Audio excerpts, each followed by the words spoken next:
everyone. Thank you for coming back and to enjoy another episode of the Speakers Bureau, St. Lucie County Public Schools Speakers Bureau. The school board, as well as our superintendent, really likes that this program is available so that we can reach your home and encourage you and continue to educate the homes in our St. Lucie County community. Now, this program is a little different from many of our educational programs. This program is about motivating, inspiring you, encouraging you through someone else's life story. So we have some great guests that come on, and today we have a young man. I call him a young man because I'm a little older, right? Maybe he'll share his age with us, but he was born and raised, he's a native here of St. Lucie County. So he is currently, his name is Brandon Noble, and he is the Chief Operating Officer for the Remnant Construction Company. So welcome. Thank you. Brandon, my son's name is Brandon. Oh, I never shared that with you. Yeah, my grandson, my youngest grandson is Brandon. Tell us a little bit about yourself. You're a native here. Yep, so I was born, all my life lived in St. Lucie County, graduated from Morningside Elementary, Northport Middle School, and then the second graduating class had a centennial. The second graduating class? Yeah, graduated in 2003. Okay. Moved to Orlando for a little bit, wasn't really ready. I was planning on going to school, didn't work out. Came back home and started at IRSC, got a degree in building construction technology. Worked for a construction company here locally. Is that an AS degree? It's an AS, yeah. AS degree. Yeah, correct. And what? Tell us again, because there may be somebody that might want to. Yeah, building construction technology. Okay, okay. And then from there? And then from there, I worked for a local construction manager, working in the schools. Actually, the very first project I was on for new school construction was Sam Gaines Academy. Oh, okay. Then, since then, we've had contracts with St. Lucie schools through all my different employers until 5 years ago, we started Remnant Construction. Okay, so it's a new company 5 years ago. Yep. When you say we? It was some of my partners I'd worked with at the other company, Brian Garcia, who you're familiar with, Mike Buckland and Mike Stubblefield. Okay. Decided to start our own construction company, and so far it's gone well. Good, that's great. Congratulations on your success. So let's go back a little bit. We want to know, what was life for you as a child? So growing up, my parents separated pretty early. I think I was 2. So I had split households. So, much different. My dad was always in Port St. Lucie. My mom was usually in Fort Pierce. So it's, large disparity there of lifestyles and that sort of thing. Yeah. And then it was nice with the school because the school stayed constant. So I had, we traveled back and forth between both households, but the school was always there, the same every single day. Right, because you just mentioned like 3 schools, I think. So you started out, tell us again what school you started Morningside Elementary. Morningside. From kindergarten through 5th. Okay. Then Northport, and then Centennial. Wow, that was very consistent. Yes. And that was a help for you. Oh yeah, absolutely. And then I was also, in 3rd grade, I was identified for the gifted program. So I ended up having a lot of the same teachers throughout each school, we were in the same hallway the entire time from 3rd grade on, the same team in middle school, and then a lot of those same kids transferred to Centennial. So it was nice to have a nice insular pocket of the same group of kids that all kind of came up through the same part of the system. Did you like being in the gifted program, or what was it about the gifted program that you could talk about? I am about as classic of a gifted student as you can imagine. In regular classes, I would tend to space out, act out, until they provided me with some of the more challenging schoolwork. So it was actually really positive, I believe, that I was put into it. I think I would have struggled quite a bit had I not been. And you think you would have struggled based on you getting it so easy, could get the information and you get bored, or what? Yeah, some of that as well. Challenge. And I feel like the teachers in gifted, it's on the ESE spectrum. So it's a different way to teach the kids. So the teachers that were in there were more aligned to how we would need to learn. Yeah, my daughter, who's a federal judge in town, right? She was in the gifted program. Okay. And with her, being a student of color, she would get teased by other students because they would say gifted geeks and they would run from them and all that stuff, you know. And I remember saying as a mom, do you want to get out the program? And she said, oh no, Mom, I need the gifted program. Yeah. Yeah. They ended it at Centennial when I was in 10th grade. Lucky at that point, I feel like I was established enough, I'd learned some good habits and had gotten through it, but it was definitely disappointing when it ended. Yeah. So then you went on, you said you went where from there? From Centennial to where? So I was intended to go to Orlando and go to Valencia and then UCF, but I don't think I was mature enough for that yet. So Sounds like somebody I know. Yeah, my wife and I got married, returned back here, bought a house, and then I went to IRSC nights for night classes while interning with the construction company I was with until I got my degree. And then, So you married first before you went back to school? Yes, ma'am. Okay. And you met your wife here in Yep. St. Lucie County? Okay. Did you know her before time, as far as in school or anything like that? Yeah, we met in, I think, the summer after 10th grade. And then we've been together since then. Okay, good. Yeah. There's hope for you two. Yeah, seems like it. You've been together since 10th grade. There's Yeah. hope for you two. Yep. Okay. Why did you go into the field that you went into eventually? So I had some history working in construction on and off with people that my parents knew. Nothing major, pumping concrete, laying sod, just basic stuff just to make money as a kid. And then my mother-in-law actually said that they were looking for an intern at a position for a construction manager in Fort Pierce. So I applied, started working with Brian, and then the rest is history from there. I was with them until 2012 when I left for a little bit, came back for a little bit, and then here we are. Tell us a little bit more about your company, Remnant. So we are, it's called Remnant because we wanted to do things a little bit different, get out of the big corporate world, scale it back a little bit, be more about the people and the product. So that's why we chose the name Remnant, so we're the remnant of people who would like to try to change the way things are done. We are very focused on community outreach and philanthropy. We really try to see where we can help the community. We do a lot of public work or nonprofit work. So we really try to get involved with the different organizations that we serve. For instance, for St. Lucie Schools, I'm the vice chair of the Education Foundation. We do a lot for Treasure Coast Hospice, Guardians for New Futures. We really try to get involved in the community. We're all, if not from here, we've lived here now for close to 20 years. Yeah, all the you want to make really try to make a difference. Right, it takes a village and you have to support. It sure does, it sure does.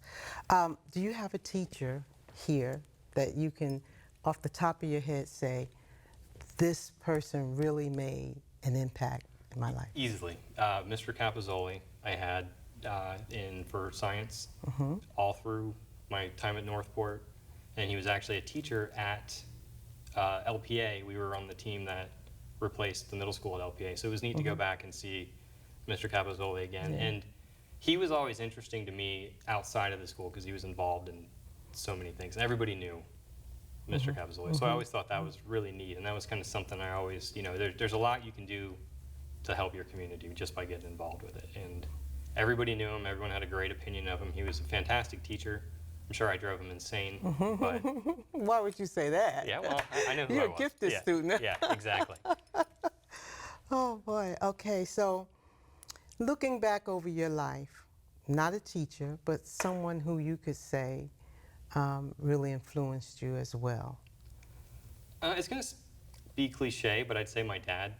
He always made sure that I had what we needed, or what I needed. We weren't And well that's off. not cliche at all. I mean, children need their fathers. Yeah. And he was always, we always had what we needed. It never felt like we didn't have enough, even though I'm sure there were times when we didn't. But it was just always positive reinforcement and making sure that I'm accountable for the things that I do. Yeah. And it can seem hard in the moment, but when you look back, you realize that's where you get a lot of the drive to do the right thing. Yes, and I'm thinking with you saying that your parents had divorced, your dad could have went anywhere else, you know, and not have been a part. I know so many children who once the parents divorce, they don't have a dad in their Yeah. lives anymore.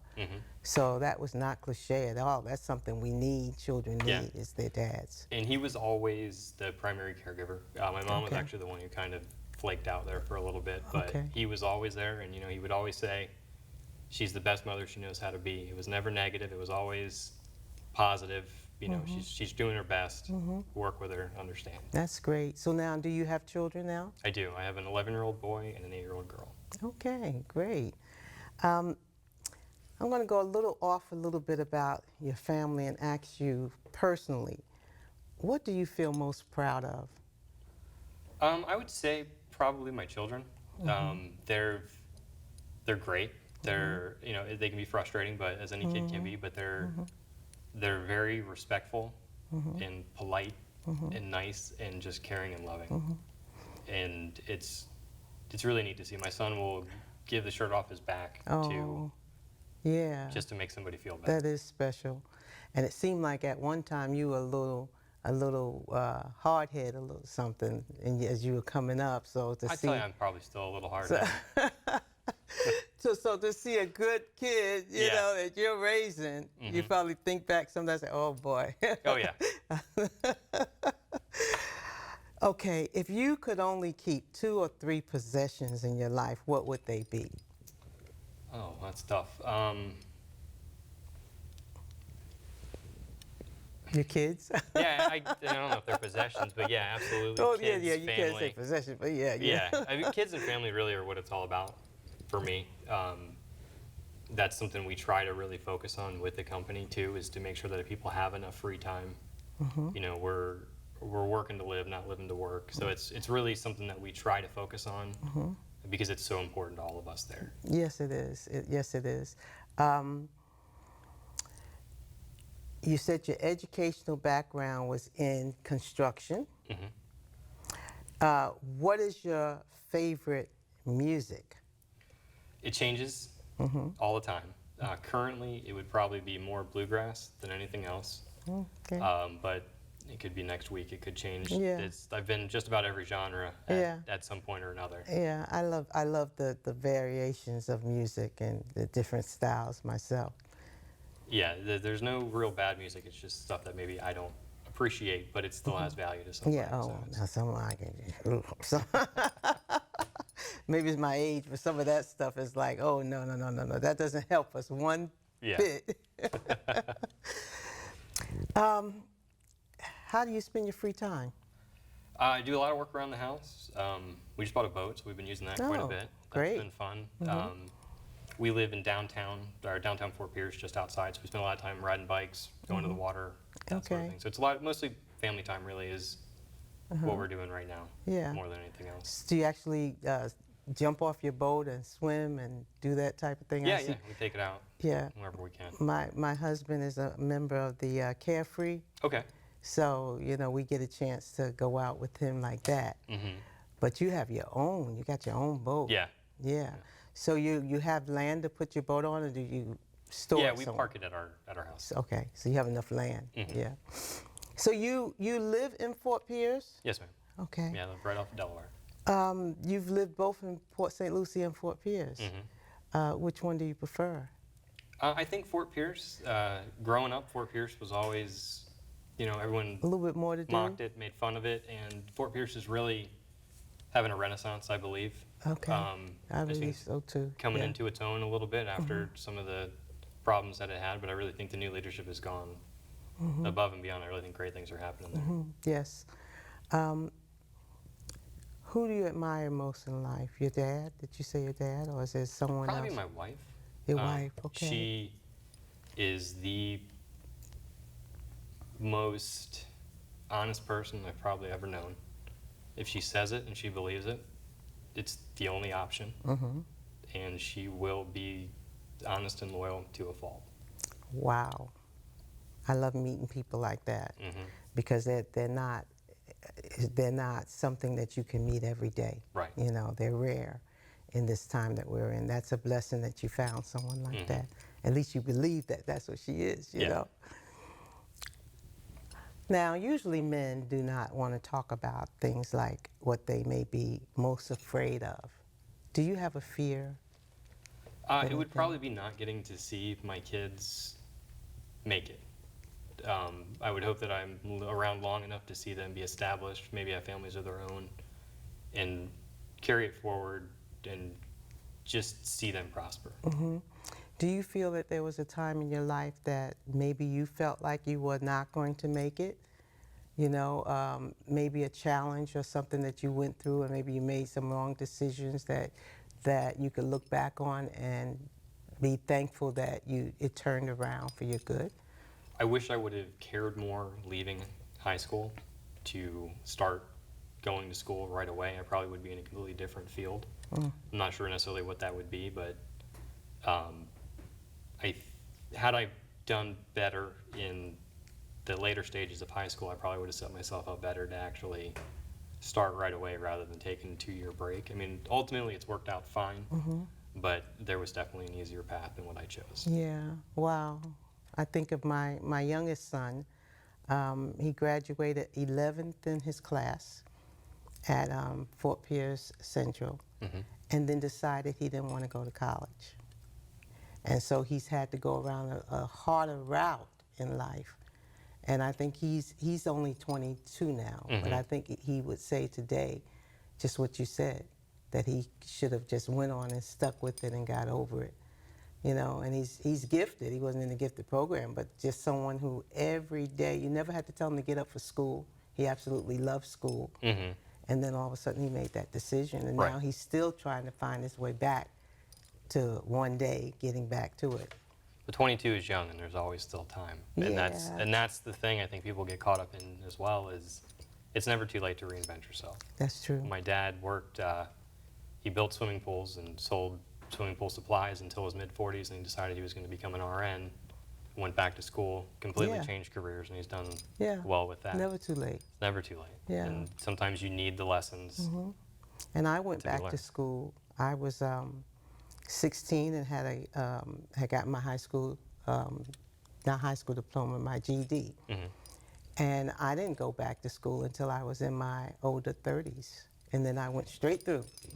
But I was ready. Right. You know, I had children, I had a job, I had other stuff that was very challenging, but I was ready. Right. And that made the world of difference. No one could stop me because I was ready. So yeah. Yeah, and I think that's good for parents to know that it doesn't necessarily have to do it the way they think it needs to be done. Right.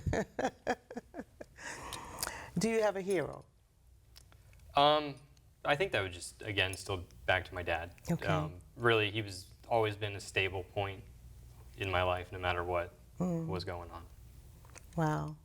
And I think just hearing that, I think of our audience and some young people young dads that's out there. Just thinking of somebody that I know personally who had children when they were very young. But he ended up marrying the mom, and they're still married today, and you know, they have a beautiful family. But I think the encouragement for young people who are out there who may have children in your story is how important it is to stay with their children, stick with their children. You know, even if they're not married to the mother or anything like that, but how important it is to have a father in their life that cares and is stable and will not give up on their child. And so that's encouraging, because there's a lot of children that are out there whose daddies have given up on them. Yeah. But they can change that around with their story. They don't have to go the same pattern. Right. Yeah. And I'm sure there was times when it would have been very easy just to give up and let me continue to spiral, but it's just, you know, guidance, not overbearing, just, hey, you know, do better, be better. And I think it helps. Yeah. It drives. I know it does. Well, we are, can you share with us this part of the program, more about your background and your life? Talk to us. Any challenges that you might have went through that you think someone out there could benefit from as you talk to Yeah, us? so I mentioned before, my mom was kind of in and out of the picture. She suffered from substance abuse, alcohol, and other things. So that was always, her house was always, let's call it chaos. There was always love, but it was always chaos. So it's hard to get grounded. Living it with an alcoholic, that's what it would be. Correct. chaos. It's hard to get grounded with that.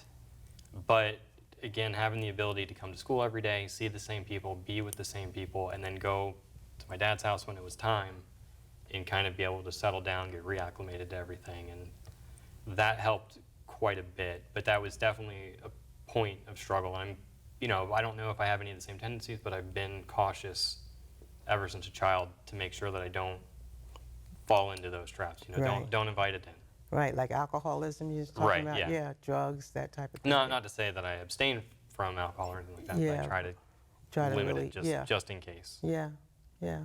I think that's usually what happens. A person learns Right. through hardship. And it sounds like that's something that you learned. That's a path you do not want to take. Absolutely. So Dad was not an alcoholic. No, That made the not at world all. of difference. Yeah. Yeah. He was always pushing me along, making sure that I was doing the right thing. Even when I was angry and mad that I didn't want to do it or what is it, but that's his job, is to make sure that I am a complete human being. So. What age do you feel right now and why? Not Depend- what age you are. Depends who I'm talking to.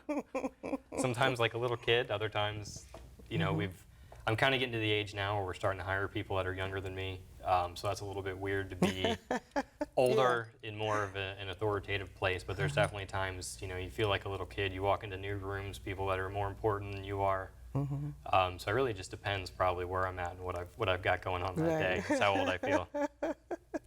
Which means we have to make sure that we have things in our day that helps us feel young. Right. Yeah. And our children usually do that. Yeah. Yeah, it's great for me to be with my grandchildren because they keep me smiling. From the 16-year-old to the 8-year-old to the 6-year-old, because they're kids, they're having fun. Yeah. And I had one speaker that was talking about how important it is for us to be grateful for what we have. If we have, and you're a perfect example with your dad, to be grateful that as you talk about you're grateful for your dad. I'm sure there were times as you were growing up, like you said, where you didn't feel grateful for your dad. He was being too hard, Right, or whatever, yeah. right? Well, I think everybody, I don't know, I'm sure it's the same for young women too, but at least for young men, about mid-20s, you realize that your parents weren't the dumbest people on the planet. Exactly. And maybe they had a point. Yeah, exactly. And, there's a couple apologies that need to be made and things like that, but you realize that they're trying. Yeah, and that they love you and they care. Right. And with that being said, that they love you and they care, I always try to encourage young people who, like yourself, you didn't have both parents in the home. There's young people who have neither one of their parents in the home. There's young people who grandparents are raising them, maybe just have one grandparent that's raising them, but that person really loves them, really wants the best for them, is really watching out for them, and they know that. I always try to encourage them, take advantage of that. Don't look at it like, oh, she's just old, she doesn't know what she's talking about.